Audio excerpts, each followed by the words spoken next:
Достар, сенсация! Қайрат сырт алаңда Селтикке қарсы 0-0 есебімен ойнады және де ойыннан кейін бірден өзіміздің эмоциямызбен дәл сіздермен бөлісуді жөн көрдік. Қарымта ойыны алдындағы қандай сәттер күтіп тұр? Дастан Сәтбаевтың сарғағазы келесі ойынға қатыса алмайды. Осы туралы барлығын осы шығарылымнан көріңіздер. Кетті болай болса.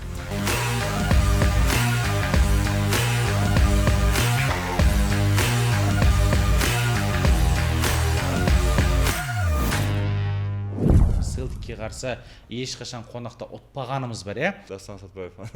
По губам можно было прочитать, да? Мақтаған Селтик осы ма деп ше кәдімгідей. Енді Селтик қой шотландия қанша 55 мәрте чемпионы ма? Тоже был уверен, что все желтый, тут бам, Громыко. Я сначала не понял, думаю, ошибка, походу. Еркін, еркексің, өзіңнің қапталыңды керемет ұстадың. И какой момент был у Эдмилсона? Просто я как орал. Бұл команда Алматылық Қайратты менсінбей шықты. Бір сағатта билет сатылып кетті, өзіміз. Мен әрең дегенде отбасыма 5 билет алып үлгердім. Видишь, что мы можем победить даже. И вот перевернулось вот это вот чувство. Сәлем достар, сіздермен Әлем Лайф және оның жүргізушісі Әлімжан Тасболатұлы. Біз бүгін енді біздің арнамыздағы жалпы бұл да бір тарихи шығарылым десек те болады. Себебі ойыннан кейін бірден түнде жиналып отырмыз және студиямыздың қонақтары бауырларымыз Артур Асқарұлы, Қайрат футбол клубының жалпы стадиондағы дауысы, Қазақстандағы енді атақты блогерлердің бірі және де біздің арнамыздың продюсері Бағдәулет. Қош келдің. Жігіттер қош келдіңдер. Енді Бағдәулет саған қош келдің деген біртүрлі себеп сен үнемі осындасың. Артур қош келдің. Рахмет. Қайырлы кеш. Адамдарға қайырлы таң премьер. Қайырлы күн дейікші жалпы, немесе таң дейік, себебі енді әр кезде қарап жатқан біздің де жанкелеріміз бар ғой. Көңіл күй қалай жігіттер? Көңіл күй тамаша. Керемет па? Носымен. Носымен бар енді бірақ. Менде андай кішкене смешанный. Аралас па? Я аралас өткені соңында Дастан Сәтбаев енді сары қағаз алды. Сол. Бірақ ол непонятный нәрсе ғой, именно на автомате істеген. Енді эмоциялар көрдік. Дастан Сәтбаев. По губам можно было прочитать, да? Деген енді айтпақ қой. Бірақ кім білет, если, допустим, ногу не поставил, да? Кім білет не болған. Тек қана Құдай біледі ғой. Может, гол залетел бы. Поэтому... Жігіттер, барлығы түсінікті. Енді битейік, басынан бастайық. Жалпы біз өткенде подкаст түсірдік. Осы жерде әріптестеріміз Есет Төлеш, Бексұлтан Келімқос болды. Қайраттың біз келесі кезеңге шығу жалпы осы қонақтағы ойындағы мүмкіндігі туралы бір 10% берген болатынбыз. Рафаэль Оразбахтин құрам шықты ғой, негізгі құрам. Сол кезде бізге үлкен бір сюрпризбен шықты, Громыко ма? Громыко деген. Кәдімгідей біз сол кезде айтқанда Громыко болмайды, Заря болмайды, кім ойнайды, Жажиннен төмен түсіру керек, Мұренскийді мүмкін 10 қапталға шығарамыз дегендей. Оразбахтин айтты, жігіттер, уайымдамаңдар, мен сендерге дайындаған үлкен сюрпризім барды. Бұл сюрприз Селтикқа да болған сияқты. Қандай сезімде болдың, Артур, өзің айта кетсең? Я сильно обрадовался. Прям я просто тоже был уверен, что все желтый, тут бам, Громыко. Я сначала не понял, думаю, ошибка, походу. Андай именно біріншіден басқа сайтта көрдім. И думаю, походу, андай ошибка ма? Қайрату захожу, тоже. Думаю, базара нет. Сосын уже ресми түрде ақпаратты шығарған. Сол новый правила. Как я не понял, как осы туралы айта кетсең? Негізі ол осы маусымнан бастап біздің лига чемпионатта ең алғаш кезеңнен бастаған команда бар да, әр 2 кезең сайын жаңағы желтый сары қағаз обновляться етеді. Біз білеміз, Громыко ең алғаш ойында Олимпиямен сары қағаз алды. Одан кейін Кубспен алды. Естественно, одан кейін 3-ші матчта тоже алды. Сондықтан 2 кезең өтті. Сондықтан алғашқы кезеңде алған Олимпиямен сары қағаз кетті. Негізі мен де оқам оны өткенде. Мен таң қалдым, Громыко шықпайды деп жазды бүкіл жерде. Соңында қарасам, негізі шығу керек еді ғой. Жаңа заң бойынша деп. И комментті ашып қарасам, бүгін оппа, не деген тамаша деп. Достар, сіздерге керемет жағымды жаңалығымыз бар. Комментарийге кірсеңіздер, сол жерде белгіленіп, бекітіліп қойған бір сілтеме тұрады. Сол сілтемеге өтсеңіздер, біздің Телеграм арнаға жазыла аласыздар. Ол жақта футбол туралы неше түрлі қызықты ақпараттар, көптеген қызықты мемдер бар. Міндетті түрде төмендегі сілтемеге өтіп тіркеліңіздер. Шынымен де сюрприз болды. Енді ешкім күткен жоқ. Громыконың бұл жерде алаңға шығатын және де енді Валерий ғой, Валерия деп айтады ғой барлық құрамда, шынымен де өзіне артылған үміттің барлығын ақтап шықты. Жалпы жігіттер енді осы ойынға келетін болсақ, Селтик парк, стадионлық толы, нағыз ағылшын, британ енді британ деп айтайықшы, британ футболының атмосферасы, 60.000 адам. 60.000 адам, қаншама жылдар бойы келе жатқан тарих, жаңағы айтады ғой бір наследие, Брендон Роджерс дегенде, одан қалса біз Селтикке қарсы ешқашан қонақта ұтпағанымыз бар, иә. Бүгін тағы да енді тарихи деп жатқан себебіміз, бүгінгі жалпы біздің арнамыз үшін де дәл осы ойыннан кейін бірден түсіріп жатқан шығарылымыз бар. Қайрат үшін де, жалпы қазақ футбол үшін де бұл тарих, себебі біз енді Қайрат үшін тарих болмауы мүмкін Шотландия жерінен жақсы нәтиже алып кету. Себебі біз бұған дейін Абердинді ұтқан болатынбыз. Бірақ Селтикті біз бұған дейін Астана болсында, Шахтер болсында қонақта енді бізге нәтиже алып келмегенбіз, яғни жеңбегенбіз. Осыған дейін жеңілген болатынбыз. Енді көптеген жайттар болды, төрешілер көмектесті, пенальтилер болды дегендей. Бүгін жігіттер ерледі, барынша керемет ойнағанда айтқымыз келеді. Жалпы ойын барысында енді жігіттер өздерің қандай эмоцияда болдыңдар, қай ойыншыны ерекше атап өтер едіңдер, Артур? Сен стрим жасадың, Иә, сені шақырғанмын негізі. Келген жоқсың. Бірақ сен маған келдің. Иә, сразу, незамедлительно, матчтан кейін сразу. Я, братан, келем қазір. Сәл заставил деші. Жоқ. Надавил деші. Бірінші тайм күшті өтті. Вообще, я не ожидал, честно. И в первом тайме поймал себя на эмоциях, что уже вот этого нету страха. И наоборот, ты злишься, что мы свои моменты не реализовываем, и ты уже видишь, что мы можем победить даже. И вот перевернулось вот это вот чувство в голове, и я вот это пару раз даже в стриме пытался донести вот эту мысль, что перевернули. Но на второй тайм вышли, блин, как тяжело, вот этот первые 10-15 минут. Очень было. Да, Заруцкий прям отбил в штангу. До вратарей дойдем, да, еще, наверное? Вот. Но второй тайм прям Селтик как будто взялись, прям им на хороший Роджерс, видимо, нагоняй в раздевалке дал. Сол бізге қиын болды. Бірақ потом перестроились, по-моему, тоже уже начали сами атаковать нормально. И какой момент был у Эдмилсона. Просто я как орал. Просто с центра поля, да, мог забить. Вот он, родной. Ну, уже прям там такие стыки сильные начались. И вот он тоже нормально так пострадал. Бақдәулет, сен қандай эмоцияда болдың? Мен эмоцияны айта алмаймын енді. Бірінші тайм қарап отырамын да, Қайрат па мынау? Мынау мақтаған Селтик осы ма деп ше кәдімгідей. Енді Селтик қой, Шотландия қанша 55 мәрте чемпионы ма? 55. Анау кімдің өзін жеп тастайды, бүкіл команданы жеп тастаған Шотландиядағы. Типа доминация, да? Ана 60.000 адам, фанаты. Бірінші мен ойладым, алғашы 5-10 минутта қиын болады деп. Наоборот, керісінше бізге как-то былай жай ғана көрді былай ойынның несіне қарап, біздің ойында бүгінгі ойында мен өзім мақтап айтқым келетін. Негізі бірнеше ойыншы бар. Оның ішіндегі Мартинович, капитан. Анау не деген мысалы. Айтады типа за плечами дейді ғой. Жаңағы Мартиновичтің арқасын ешкімді өткізбеді ғой. Былай айтқанда. Оған қоса бізде мақтап айтатын бүгінгі ойында Громыко да бар.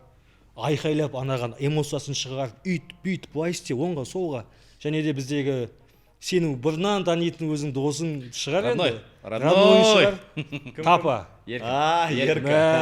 Бүгінгі Карвахаль болды мынау енді. Еркін. Өзің айтсаң енді. Екі бак бар ғой, бензобак. Еркін бүгін шынымен де бір анау Duracell деген батарейканы оның салып алған сияқты. Шынымен еркін, осыны ставкаға қоямыз. Білесің, сен мен оқитынды инстаграмда көресің міндетті түрде. Еркін, еркексің, өзіңнің қапталыңды керемет ұстадың. Жалпы Форест болсын, Маеда болсын, ешқайсысын өткізген жоқсың. Өткен Слованға қарсы да дәл осылай жанкештілігіңмен көзге түскен боласың. Жалпы еркіннің енді осы бір мансабына да келіп тоқталатын болсақ, үнемі бұл жігіт өзінің бір жанкештілігімен, өзінің трудолюбиесімен дейді ғой, жаңа пақыр деген сөз бар ғой бізде, жақсы бір сөз бар. Осы еркін туралы айтылатын әңгіме бүкіл бүгін эмоциясын, бүкіл күшін енді Селтик паркте қалдырып кетті. Енді қайтар жолда осы бір апта уақыт бар ғой, барынша жинап Алматының орталық стадионында да барынша солай ойнайды деген үмітіміз бар. Жалпы жігіттер енді мынандай да тағы да бір қызық факт болып жатыр да. Біз білеміз, осы Олимпияға қарсы гол соққан ойыншылардың бірі Мринский. Александр Млинский. Александр Млинский сол кезде туған күні туған болған күні еді. соққан. Иә. Слованға қарсы Қарамта ойында Дастан Сәтбаевымыз біздің 17-ге келді. Енді Селтикке қарсы Қарамта ойында Александр Мартинович деген біздің команда капитаны 38-ге келеді. Жалпы біздің жігіттердің туған күніне бір жоғары жақтан да бір керемет бір сыйлық дайындалып тұрған сияқты дегенде бір ой келеді да. Енді сөздің шыны керек, бірінші осы бүгінгі ойынға дейін бұлай айтуға сәл қорқатын едік. Бірақ енді шынымен Алматының орталық стадионы 1 сағатта билет сатылып кетті, өзіміз. Мен әрең дегенде отбасыма 5 билет алып үлгердім. Қаншама енді біздің оқырмандар да жазып жатыр, Әлеке билет тауып берші дегендер, билет бойынша Арчиге жазыңыздар. Арчи 2 билет реклама жасап кетейік. Дәл солай отырдым, бір телефон менде, бір телефон жұбайымда. Менде 10 билет алдым. Сол 2 телефонмен. Кәдімгідей 5-10 мыңға. Жаңа Фридомның күтетін бөлмесінде отырдың ба? Иә, мен 1622-сін болды. Жақсы болыпсың. Мен 1700-ден бастадым. Иә. Мен де 1700-ден где-то. Түсінікті. Жігіттер, енді қайтадан ойынға келейік. Жалпы енді Рафаэль Оразбахтин туралы айтайықшы. Маусым басында Рафаэль енді дәл қазіргі таңда дейін радикулы деп айтуға жарасады енді. Сөйтіп айтайықшы, Рафаэль радикулының Қайрат командасынан кетіп қалуға мүмкін дегенде қауесеттер жүреді.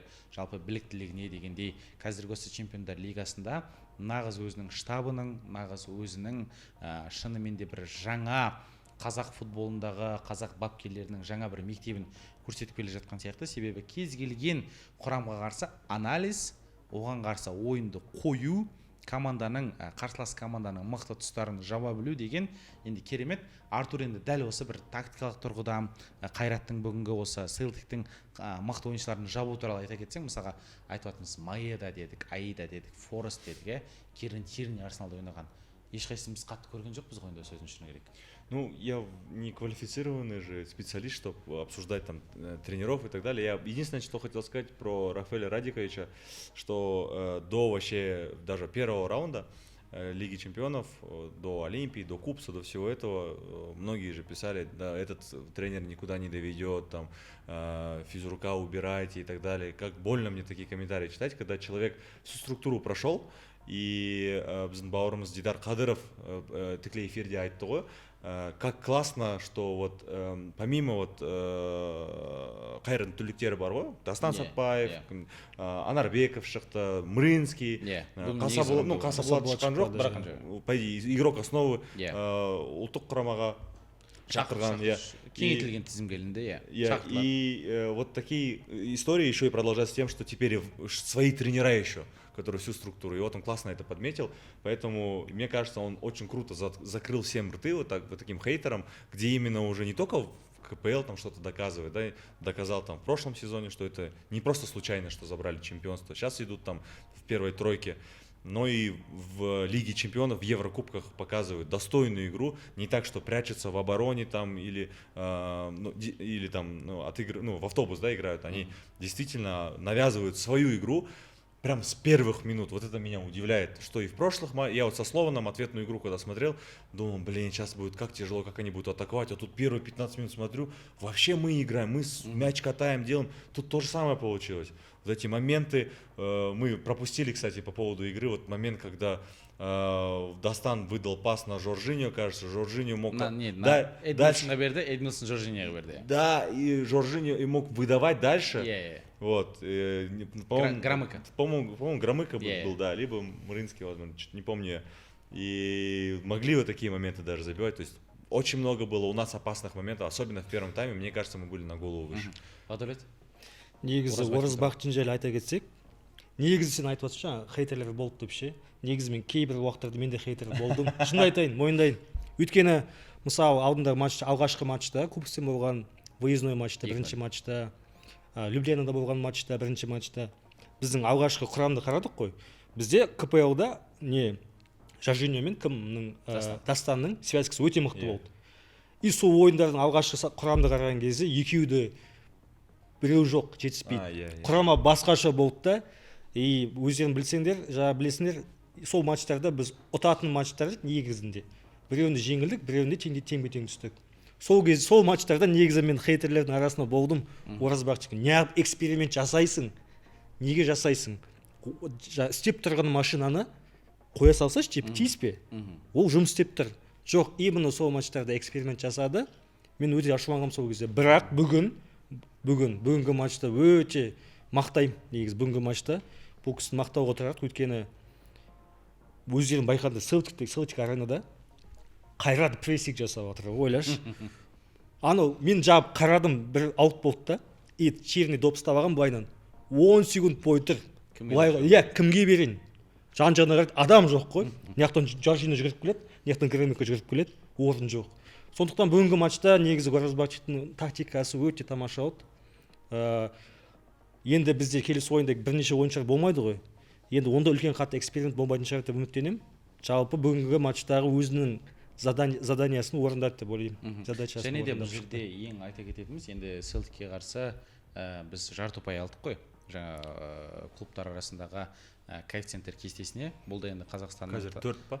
Иә, тағы да өсуіне көмектесетін болады. Және де Қайраттың жеке өзінің рейтингіне келесі жылдары Чемпиондар лигасына қатысқан кезде немесе басқа да Еврокубке қатысқан кезде жеке жаңа еленген топқа түсуге көмектесетін болады.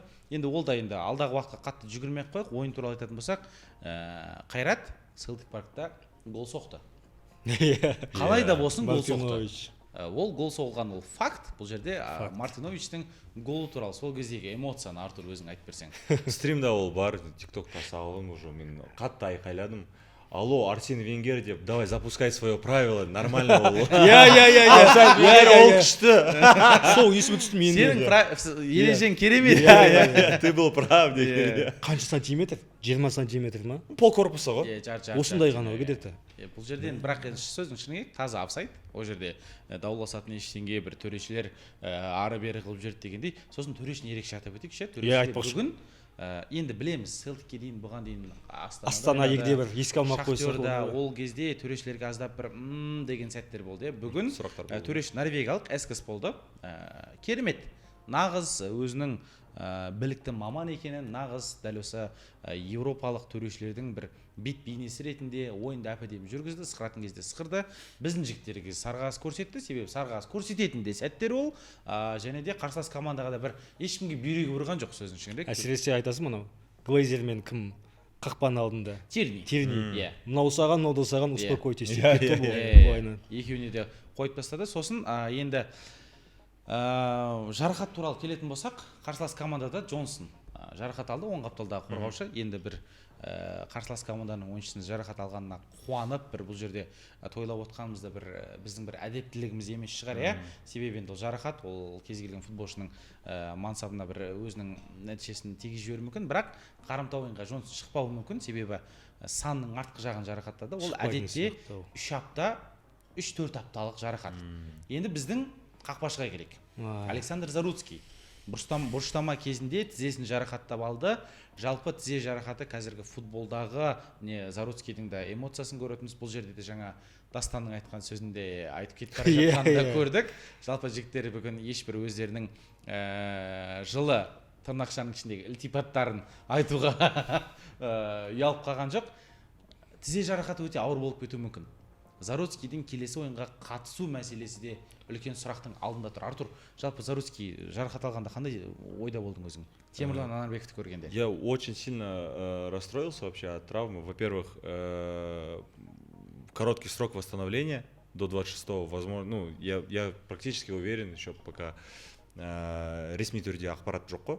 Но я думаю, что он вряд ли успеет восстановиться, судя по тому, какие он эмоции проявлял, судя по тому, как он хромал, за что он держался. Колено так быстро вроде не лечится. Я не знаю, что это именно, растяжение или какая-то связка, но не знаю, особенно для вратаря. Ну, в принципе, для футболиста, понятное дело, тяжело. Ол вообще қақпашымен не болған, сосын Анарбеков шықты, басымен қан, я думаю, что происходит. Қалмырзаны көрдіңдер ма? Көрсетпеді ғой, по идее. Да, третий вратарь, я на него смотрю, да. Ему сколько лет? Он еще лет не сделал? Да, я вот смотрю, он же в академии сейчас играет. Я думаю, он реально волновался. Шерхан 18-де, 2007 жылғы 18-ге жақында ғана келген Шерхан Қалмырза Қайрат жастанда өнер көрсетті. Кәдімгідей жанып кетті ғой негізі. Шерхан бірақ енді жанба былай көріп отырсаң, бірақ енді дегенін көрдік қой. Но я уже в том моменте реально думал, что у кого этот тяжелое одно место, где аур деп ойладым, но вот Анарбеков хорош. Темирлан завязался в плавательную шапочку, оделся и дальше прыгал, нырял, отбивал все как мог. В моменте баскетбол сыграл тоже, вот так что-то сделал, выбил. Красавчик. Сейв жасады, жақсы сейв жасады. Один шыққан кезде. Сен өзің қандай сезімде болдың? Мен шынымды айтсам, мен қатты уайымдап кеттім. Бізде қанша минут қалды? Соңында 20 минут қалды ғой сол кезде. Біздің Зарецкий жарақат алды. 15 минут сосын 10 минут қосып. Мен есіме не түсті? Елімаймен матч. Мә, үш голды екінші таймда жібердің ғой деп ше. И бұл көзінен де байқайсың ғой, негізінде уайымдап шықты негізінде. Сосын білмеймін, мен үміттенем. Енді мен медициналық неден хабарым жоқ. Зарецкийдің тізесі аман есен келесі ойынға дайын болса, жазылып. Өйткені өздерін байқадыңдар. Қанша ойын болады. Зарецкий жаңағындай, мысалы біз PlayStation ойнаған кезде қолымыз джойстик болса, управляемыз же вот так. Зарецкий да солай. Былай бар, былай шық. Бүкіл команданы айқайлап тұрып, жетелейтін ойыншы. Негізі лидер ғой не дегенмен. Сондықтан білмеймін енді. Анарбековке шығатын болса, мен уайымым көптеу болады негізі. Енді жігіттер, бұл жерде екеуіңді де түсінем. Анарбеков енді екінші қақпашы, Елімайға қарсы енді 3 гол жіберіп алды дедіңдер, бірақ Анарбековте бұл жерде мен жеке өзім сол 3 голға кінәлағым келмейді. Темірлан туралы енді бір мақтау сөз айтатын болсақ, Темірлан Қайрат футбол клубының академиясының түлегі. Қайраттың жалпы ДНК-сын, Қайраттың қандай клуб екенін бала кезінен бастап өзінің бойына, қанына жалпы сіңіріп келе жатқан жігіт. Және де Темірлан үшін де дәл осындай Алматының орталық стадионында толып тұрған, солдаут болып жатыр Селтикке қарсы ойында ойнау ол керемет бір мәртебе. Темірлан оны қазірден бастап түсініп бастап жатыр, себебі дәрігерлер қазірден бастап Зарецкийдің жағдайын қарап жатқан шығар, Темірланмен де жұмыс жасап жатқан шығар. Бастысы футболда енді бір қатты бір айтатын дүние бар, жаңып кетпеу керек. Темірланға сол үшін де қазір құрметті көрермендерде бір андай қылып ойбай бұл құртып алады ау, үйтіп алады ау демей, керісінше қолдау көрсетейік. Дәл осы біздің сәтте алдағы енді 26 күн өтеді ғой. Қолдау көрсетейік, жігітті қолдайық, себебі шынымен де өткен жылы жеңісте тәп-тәуір ойнады. И еще, наверное, стоит сказать, что раз такая ситуация произошла, и сейчас непонимание, там, Александр Заруцкий будет играть или не будет играть, скоро играет сборная, он вызывался, и это очень хороший шанс. Я, если честно, думал, что двоих вратарей Кайрата позовут в расширенную сборную. Вот, это отличный шанс, чтобы Темирлан Анарбеков попал все-таки в список. Бұл жерде место, например, если все-таки Заруцкий на травме будет. Келісем Артур сенімен, одан қалса Мұхамеджан Сейсеннің де қазір Астана сапында бірінші нөмір болмай жүргенде білеміз ғой, мен ойлап жүрген осы Заруцкий мен Сейсен екеуі бірінші нөмір болып таласады деп, бірақ Заруцкийдің сол бір өліске қарсы қателігінде білеміз. Екеуміз болдық стадионда, көрдік тірідей көзімізбен. Бірақ енді ол үшін Заруцкийдің бүкіл осы Қайрат үшін ойнап жүрген ойындарын алып тастауға болмайды. Жалпы осы Селтикке де қайтадан оралатын болсақ, біз қорыққан, біз өткен маусымда Чемпиондар лигасының плей-офф кезеңіне шыққан Бавария мен Альянс аренада бірде-бір ойнаған Селтикті мен алаңда көрген жоқпын жігіттер. Сендер қалай болды? Бүгін негізі мен Боруссия Дортмунд фанатын білесің ғой. Өткен жыл маусымда неде Вестфален стадионында 7-1 болып 7 гол жіберген Селтик осы ғой негізінде. Сондықтан негізі парадоксальный ой ғой негізінде. Сол ойынды еске алсаң, қалай 7 гол жібересің сен деп айтуға болады да. Ал жа Баварияның ойынын көрсең, бұл Селтик қой деп айтасың да. Сондықтан негізі бүгінгі ойында мен тіке өзім 100% айта аламын. Бұл команда Алматылық Қайратты менсінбей шықты. Типа матчқа дейінгі әлеуметтік желілерде комментарий оқыған кезде мен әдейі мен жақсы көремін, кірем да, андай кейбір ағылшынша сөйлеп түсінбесем, перевод жасап Инстаграмда оқисың ғой. Бұларды 5-тен ұрып отыру қажет. Кім бұлар? Қайрат деген не команда? Біз Қытайға барып ойнаймыз ба? Бір-екі жақтан жапондық пен оңтүстік кореялықтар қосып алайық та. Қайтып келе салайық деген әңгімелер болды ғой. Бұлар жақсы көреді екен жапондар мен кореецтерді. Артур, сен жалпы Селтиктен осы ойында таң қалдың ба? Ойын өрнегінен. Я тоже, если честно, думал, вот изначально боялся тоже. Селтик, это же мы с детства смотрели, журнал «Гол» собирали, там всегда был Селтик, игроки, қателеспесем, Артур Баруц, по-моему, там вот такой вратарь был. Хендрик Ларсон был. Он у меня выходил, я его клеил. И вот это очень сильно страшно было. И в моменте, когда вот я повторюсь, я смотрел, я уже понимаю, что я злюсь не из-за того, что они атакуют в нашу сторону, а злюсь из-за того, что мы не забиваем свои моменты. И думаю, мы перевернули игру. И начал задумываться, и сейчас не понимаю, это мы были супер хорошие, это мы недооцениваем сами себя. Или это они недооценили нас, и они какие-то сейчас, может, не такие хорошие, я вот не знаю. Короче, это они слабые, или мы сильные.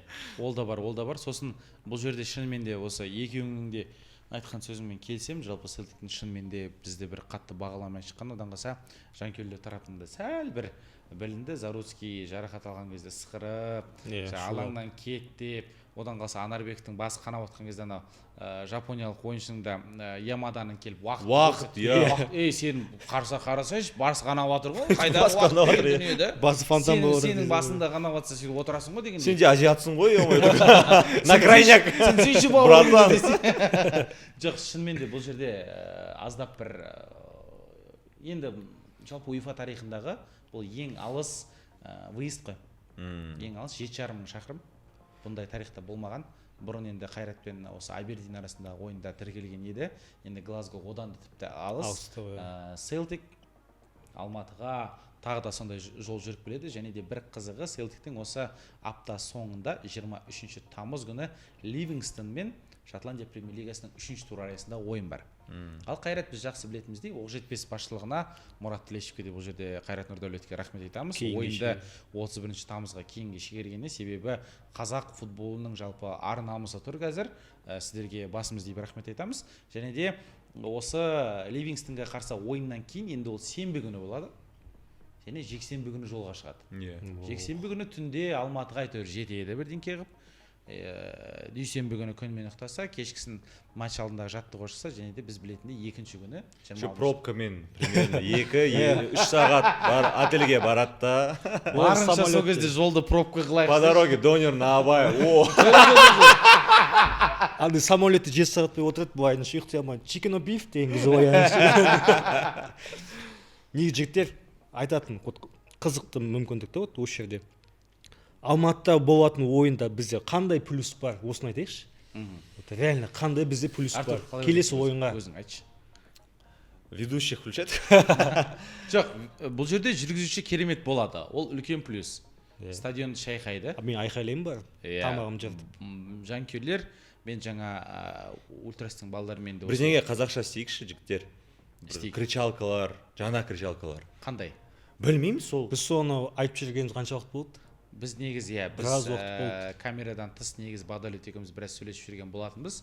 Жасайық бір дүниені дегенде. Просто андай совет кезіндегі кричалкалар қалдырды, сол үшін біз нені айқайлап білмейміз. Нені айқайлауға. Бес алтауы бар, Алматы столица мира. Вперед Қайрат, алға Қайрат. Кстати, соңғы неде Out of Bounds өлең айтып жүр ғой. Анау қазақша өлеңді қандай еді? Алматы ең алғаш. Жоқ, ол емес, басқаша өлең айтты. Ұмытып қалдым мен қазір. Жаман емес. Жоқ, мен жігіттермен бүгін хабарда болдым. Бұл дастан сатпайып осы қосқан. Жігіттер бір айта кетейік, перформанс дайындап жатыр. Ойынға үлкен керемет перформанс болады. Стадион енді лық толы екенін білеміз. Енді Артур қандай плюстар енді? Тауда биік текте ойнаған. Атмосфера, енді атмосферамен біз 20 мың адаммен Селтикті дірілдете алмаймыз. Нет, именно я имел в виду атмосфера в городе, то, что у нас горная местность. Вот это хотел сказать. Да, возможно, им тяжело будет адаптироваться. Погодан қарайшы мен қазір. Күн қаншалықты жылырақ болады ол кезде. Шотландия ішінен ыстық болады. Артур, жалпы саған мынандай ұсыныс бар. Өткенде бір оқырманымыз, көрсең міндетті түрде жаза кетерсің, есімде емес, мынандай бір ой тастаған болатын. Білеміз, билеттер сатылып кетті бір сағатта. Sold out, көбінесе алып сатарларда ол билеттерді өзіне алып алғанда білеміз. Бұл жалпы әлемдік футболдағы болып жатқан жайт, тек қана қазақ футболында емес, және көп жанкүйерлер, Алматы қаласының тұрғындары, Алматы қаласының қонақтары ойынды стадионнан көре алмауы мүмкін. Сен енді осы Қайрат футбол клубында жұмыс жасайтын жан ретінде Қайрат Сәветайұлы Боранбаевтықпен енді араласасың, саған бір ұсыныс бар. Бізде кереметтей алаңдарымыз бар, площадьтарымыз бар.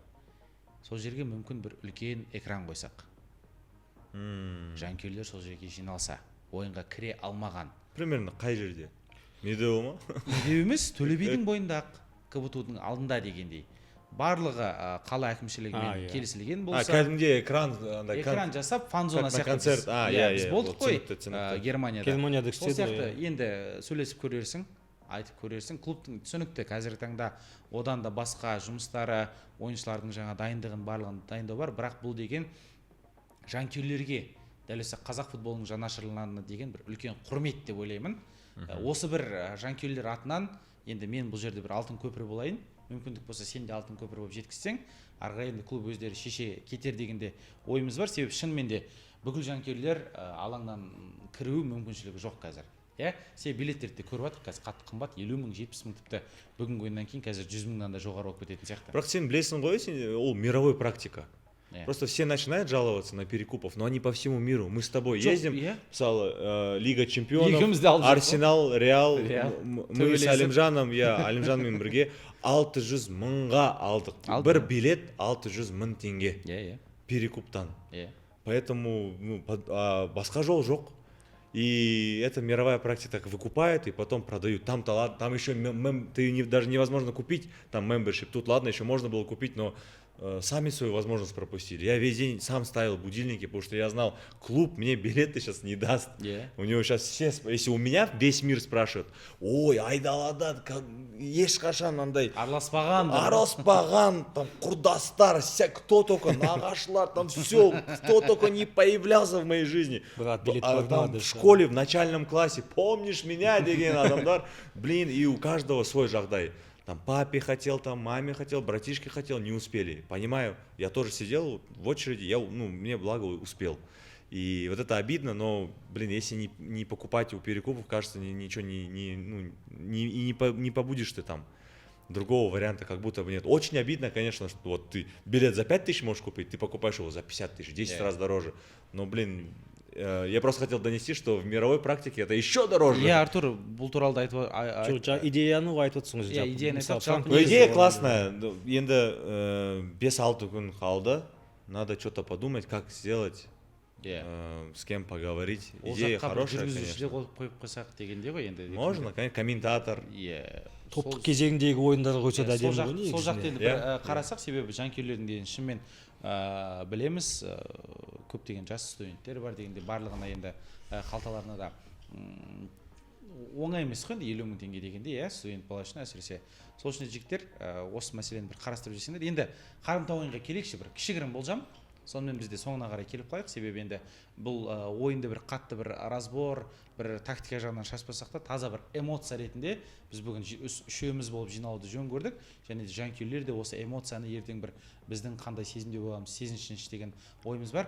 Қарымта ойында не күтеміз енді? Бағдәулет жаңа жақсы бір дүниені айттың, Артур де сен де жалғадың. Тау эффектісі. 60 минуттан кейін біздің қонаққа келген командалар шаршайды.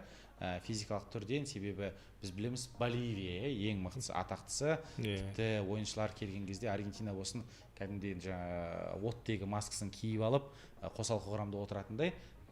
Тау дедік, жарайды. Ең басты маңызды факторды ұмытып кетіппіз ғой біз. Дастан Сәтбаевтың болмайтыны. Сарғағаз алды, Дастан Сәтбаев келесі ойын қатыспайды. Келесі ойын туралы осы өз алаңымызда кішігірім бір болжам айтсақ, сосын аяқтайық. Артур, давайте я вам уступлю, я подумаю. Негізі факторды өзім басымда факторды айтатын болсам, таулы аймақ, бүкіл кез келген европалық бізде қиналады. Екінші тайм соңында ентіге бастайды. Жанкүйерлердің қолдауы, осы бүкіл матчтарға қатысып келатыр. Стадионда болдым. Мысалы, Артур бастайды, алға қайрат деп. Мысалы, келесі ойында Мата сияқты біздің жаңағындай эмоцияға жақын ойыншылар ойнаса, білесің, матчта кәдімгідей бейт. Давай деп эмоция да, мотивация береді. Жаңағындай үлкен қолдаумен. Негізі мысалы, не ғой? Бокста матч қаратқан кезде айтады, типа, біздің ермі қалмайды па, түрлі айтады комментаторлар. Не бел кетеді, не белбеу кетеді деген сияқты. Осы ойында негізі барымыз салып ойнасақ, өте өкінішті Дастан Сәтбаев ойнамайды. Но Зария бар, келесі ойынға дейін Мата дұрысталып қалса, оразбақтидің тактикасы дұрыс болса, негізі осы ойынға дейін біз мүмкіндігіміз 90-10 болса, по факту келесі ойында мен айта аламын 50-50 деп. Және де қандай нәтиже десең, нәтиже менің басымда нәтиже бірінші таймда гол соғып алу. Ең маңыздысы. Және де ойынды қосымша уақытқа жеткізбеу. Өйткені көбінесе қосымша уақытқа жеткізген кезде өте тәжірибелі командалардың жол болып кетеді. Өйткені орын тәжірибе бар болған. Сондықтан негізі менің болжамым 2-1 деген есеп болатын сияқты біздің жеңісімізбен. Керемет. Мүмкін мен қатты жаңағындай эмоциямен айтып жатқан шығармын жаңағындай. Бірақ не деген мен сенем. Алматыда Чемпиондар лигасын тағы да әнерден естігіміз келеді. Топтық кезең көргіміз келеді. Тағы да жоқ дегенде 4 рет. Иә, жоқ дегенде 4 мәрте. Сондықтан мен позитивті түрде қарап 2-1 деген жеңіс Қайратқа деп ойлаймын. Артур. Я хотел бы тоже сказать, что вот все, пропускаем момент с горами. Надеемся, что они тоже подействуют, что и во втором тайме станет сложнее. Насчет поддержки двоякое ощущение. Именно сейчас объясню. Связано с тем, что я увидел, когда Еврокубки сейчас начались. Я, слава богу, 3 года уже ведущий на центральном стадионе. Нужно сказать, что русскоговорящий. Я сейчас сильно стремлюсь, Алимжан знает, я сейчас записался на курсы, стремительно хочу все больше и больше говорить на казахском, пока есть барьер, улмаган қиын. Бірақ мы что-то уже пытаемся сделать. Сонымен, что я заметил по себе, интересно. 3 года вроде никто ничего не хейтил меня. Я как бы делаю свою работу, делаю ее от души. Там на матчах сборной вообще делал это там бесплатно, когда там жағдай был тяжелый, когда смена руководства и так далее. Просто потому что я это люблю делать. Я мечтал всегда это делать, я к этому как-то пришел, хвала Всевышнему. Но я начал замечать с каждым там матчем именно на Еврокубках, что появляется все больше и больше псевдофанатов, которые никогда не ходили на матчи КПЛ, которые никогда в принципе не были на центральном стадионе, может даже не были на футболе, судя по таким трецам, как там была сегодня на матче Казахстана против Финляндии в составе Кайрата, Братники, что-то видели, да, такое? Ну, я не осуждаю, эта девушка, как бы, очень классно, что они тоже приходят, это крутое развитие. Но большой хейт пошел от ребят, которые даже не были на стадионе. Они берут мое видео, где я раскачиваю на русском. На этом видео не видно, что рядом всегда есть мой соведущий, второй ведущий. Еділ. Еділ Анарбай. Таза қазақ тілінде сөйлейтін адам, жүргізуші, и он прям ведет на казахском очень классно. К сожалению, его не видно было, и все думают, что ведется только на русском. Но именно регламент бойынша 2 ведущих. Орысша және қазақша. Я орысша және қазақша. Сол, я хотел вот это донести, что я буду стремиться, я сначала, конечно, спорил, я думал, блин, вы же не знаете, я вот же ведущий вот такой, а потом я понял, если я сейчас не буду сам меняться, если я сейчас не буду там ходить на курсы, стараться говорить больше и больше на казахском, то и через 10, и через 20 лет, и через 30 лет такие же кричалки останутся: вперед Кайрат, Алга Кайрат, это будет максимум, и там будет Алмата, столица мира, хей-хей. Хотя наша страна реально богата айтыскерами, креативными людьми. Если мы заходим в комментарии, это самые креативные комментарии по всему миру. Казахи просто, мы же рвем реально, жртамс. И поэтому я думаю, мы можем придумать что-то классное на казахском, и я бы хотел быть проводником этого, но и для этого я сейчас усиленно учу казахский, и надеюсь, бұйырса 6 айдан кейін мен таза қазақша сөйлеймін.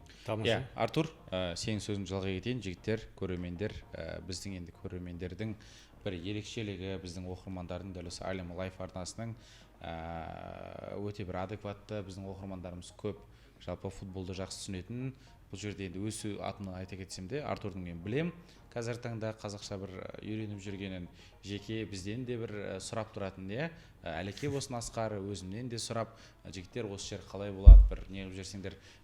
Артурдың қазіргі таңда шынымен де тілге деген бір үйренгісі келіп тұр. Осы бір сәтте бір қолдап жіберсек, керісінше бір қатты бір хейт жасамай, себебі шынымен де енді бір қадам жасап келе жатқан кезде бетін қақпау деген қазақта жақсы сөз бар ғой. Бетін қақпайық, керісінше қолдайық, себебі Артур біздің бауырымыз, қазақ футбол үшін көптеген дүние жасап жүр. Сіздер үшін арнайы шетелден де, ұлттық құрама үшін де бір жанын беріп талай жұмыс жасап жүрген, талай шетелдік бірге іс сапарларда да болдық. Жеңілген кезде де қонақ үйлерде көңіл күйіміз түсіп, талай бір әңгімеде құрған болатынбыз. Сол үшін де біздің арнаның оқырмандары, жігіттер, барынша енді Артурға осы жерде комментарийға әдемілеп жазсаңыздар. Сосын тағы да ой бар. Жаңа айтып отырсың. Тоқта, мен аспа. Біздің айтып отырсың, қазақтың жалпы оқырмандары, қазақ жігіттері, қыздары болсын, біздің арнамызда қыздар да бар оқитын, өте креативті деп. Сіздерге қазір керемет мүмкіндік. Артур Қайрат футбол клубының орталық стадиондағы дауысы. Өздеріңіздің 4 жұмақ өлеңдеріңізді кереметтей жазыңыздар. Комментарийге. Ұнағанын мен скрин жасап, Артурдың менде нөмірі бар. Артурмен біз күнде сөйлесеміз, жіберемін. Дәл сіздің осы бір керемет сөзіңізді біз орталық стадионға неге айтқызбасқа? Егер де шынымен де бір рухты сөздер болса, иә? Артур, келісесің бе осыған? Келісем, және де мен оған 50 мың теңге берем. Не үшін білесің? Не үшін түсінттір ме? Онда мен комментарийға неғып жазып, закрепить етіп қойын, онда YouTube-тың астына шыққан. Сөйтейік, иә, шынымен де жігіттер, қыздар, біздің арнаның оқырмандары, жалпы өте сіздерге алғыс. Жалпы осында бір өте адекватты түрде үнемі өздеріңіздің пікірлеріңізді жазып жататындарыңызға сіздерге арналған керемет бір сауал, керемет бір мүмкіндік. Жалпы Қайрат футбол клубының алдағы бір 10 жылға, 15 жылға жанкүйерлер арасындағы кетіп қалатын сөзді дәл сіздер табуларыңыз мүмкін. Сол үшін де қазір осы мүмкіндікті қолданайық. Жазыңыздар, барынша Артур арқылы оны Қайрат футбол клубына жеткізетін боламыз. Және де алдағы осы селтикке қарсы ойындарды мүмкін қолданып қалатын шығарымыз, иә? Жігіттер, рахмет келгендеріңе. Енді түнгі сағат 3. Тоқта, я же не договорил же. Вообще, бұны не үшін бастадым мен? Это подводкасы болды ғой негізінде. И вот, это же не только что я просто пожаловался, это была подводка на самом деле. Из-за этого я понял, что на матчи, значит, приходят, на вот эти Еврокубки приходят люди, которые обычно не приходят на матчи, раз они не знают, что я всегда вел на русском, потому что я русскоязычный ведущий по регламенту, қазақ тілінде емес. Но сейчас буду стараться вот так чуть больше, если там меня дальше не остановят, то вообще я очень сильно таза ниетпен желаниясы бар именно тек қана қазақ тілінде жүргізуге. Сол, и оттуда я понял, что как будто бы не болельщики ходят, а просто вот, возможно, гости Алматы, возможно, кто никогда не ходил, но понимает, что, что-то прикольное, барам, да, и такие возмущаются, блогер еще, таниды ғой примерно, типа, неге қазақша сөйлемейді, біз Қазақстанда тұрамыз ғой. Я вот это все понимаю, просто хотелось бы, чтобы туда в тот день пришли максимальное количество именно болельщиков Қайрата, болельщиков казахстанского футбола, которые будут поддерживать, а не так, как это было, например, там на Челси, да? Например, хотя мы на казахской земле были и так далее. Вот эта ситуация с перекупами, к сожалению, вот это усугубляет ситуацию. Поэтому вот сказали уже то, что классно, поддержка будет. Я в этом сомневаюсь, возможно, не такая сильная поддержка будет. Поэтому, вот это нужно нам. Поэтому я хочу подогреть вот такой интерес, хотя бы там деньгами, может быть. Если мы классную ты идею сказал, там экран поставим, чтобы весь город болел, реально атмосфера в городе праздничная была, все вот этого ждали. И реально будем молиться, ждать. И мое мнение на этот матч минимальная победа, либо ничья и по пенальти. Түсінікті, жігіттер, рахмет. Жалпы алтын уақыттан бөліп келгендеріңе түсінікті, ойыннан кейін бірден жиналып отырмыз. Түннің бір уақытында. Ал құрметті көрермендер, сіздерге дәл осылай енді бірден ыстық кезінде өзіміздің ойларымызды, алдағы уақыттағы ойынға да пікірлерімізді білдіруді жөн көрдік. Себебі дәл осындай форматта енді біз бірінші рет түсіріп отырмыз. Ұнаса міндетті түрде пікірлеріңізді жазыңыздар, лайктарыңызды басыңыздар. Енді шынымен сіздерге жақсы ұнап жатса, алдағы уақыттарда жасаймыз деген үміттеміз. Жалпы 26 тамыз күні Алматының орталық стадионында сағат 21:45-те, яғни кешкі сағат 9:45-те ойын басталатын болады. Билет алсаңыздар міндетті түрде алаңға ертерек келіңіздер. Егерде қандай да бір алып сатарлардан енді жағдайларыңыз мүмкіншілік беретін болса, міндетті түрде билет алып алаңға келіңіздер. Ал алыс шалғайдағы жалпы Қазақстанның түкпір-түкпіріндегі жанкүйерлерге міндетті түрде 21:45-те, 21:30-да теледидардың алдынан табылыңыздар. Барлықтарыңыз дұғада болыңыздар, себебі шынымен де біз үлкен бір тарихтың алдында тұрмыз. Қазіргі таңда қазақ футболында көптеген қауесеттер жүріп жатыр, көптеген бұрма әңгімелер жүріп жатқан кезде біз осындай Қайрат футбол клубына барлығымыз бір жанкүйерде болайық, себебі 20 миллион халықтың бір 500 мыңы көрсін деп айтайықшы, 1 миллион демек, 500 мыңның ішінде бір 400 мыңы шынымен де дұғада болса, ол шынымен де қабыл болып кетуі мүмкін. Сосын жігіттер, Қайратты қолдайық, Қайратқа сенейік. Бүгінгі біздің студиямыздың қонақтары Әлем Лайф YouTube арнасының продюсері Бақдәулет Қадырбайұлы және де досымыз, бауырымыз Қайрат футбол клубының орталық стадиондағы асын сызып айта кетейін, орысша дауысы Артур Асқарұлы және де Әлем Лайф YouTube арнасының жүргізушісі Әлімжан Тасболатұлы. Сау саламатта болыңыздар.